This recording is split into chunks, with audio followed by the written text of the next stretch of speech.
Welcome to this guide on how to retrieve ghost gear from the ocean. We've broken down the operation into 7 steps. Step 1. Collect data.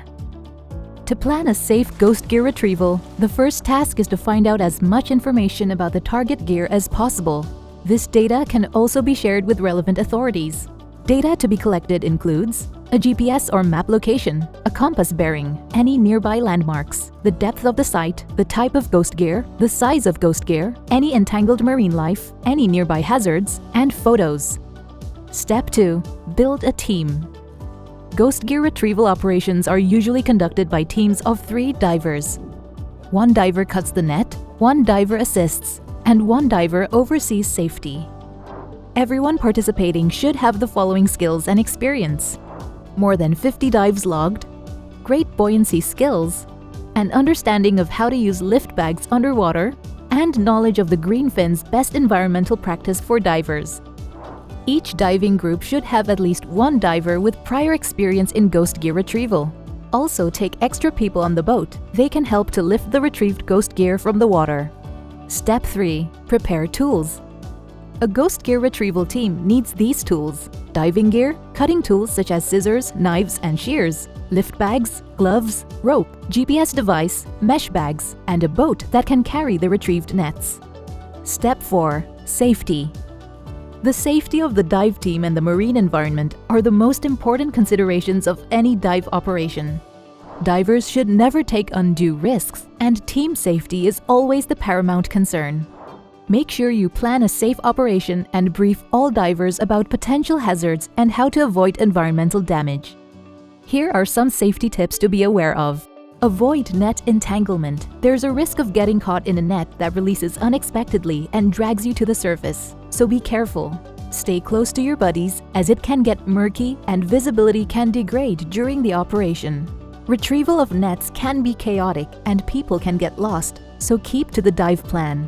Be aware of your air consumption. Working underwater can be strenuous. Stay clear of dangers such as corals and venomous marine life.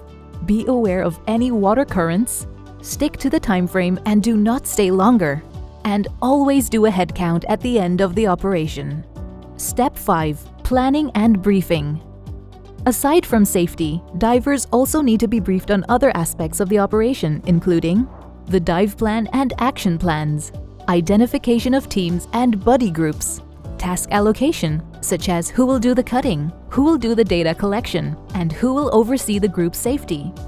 Remind divers to not damage marine life, to maintain neutral buoyancy, and to leave sections of the net that have become too overgrown. Also identify any nets and traps that are used by local fishing communities so divers do not accidentally remove or damage them.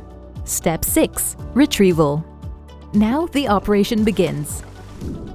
Divers should stick to their dive plan, which will depend on the size of the ghost gear. If the gear is small, a diver can cut it from the area closest to the seabed without using lift bags. However, if the ghost gear is large, attaching lift bags is useful.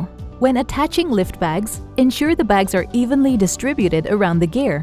Once inflated, the bags will cause the net to rise, which makes cutting the net from the seabed easier.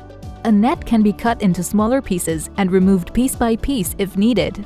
If any part of the net comes apart, place it into a mesh bag.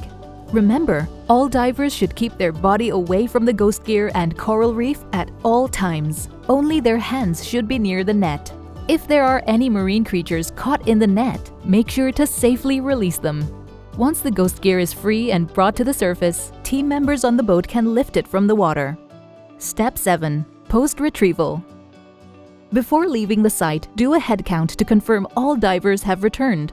Once on land, send the ghost gear for cleaning, sorting, and recycling if possible. Or check the local disposal options. Do not burn any recovered gear. Report retrieved ghost gear to a relevant authority and share photos. For more information, consult COBSEA's Ghost Gear Toolbox. Let's keep our ocean free from ghost gear.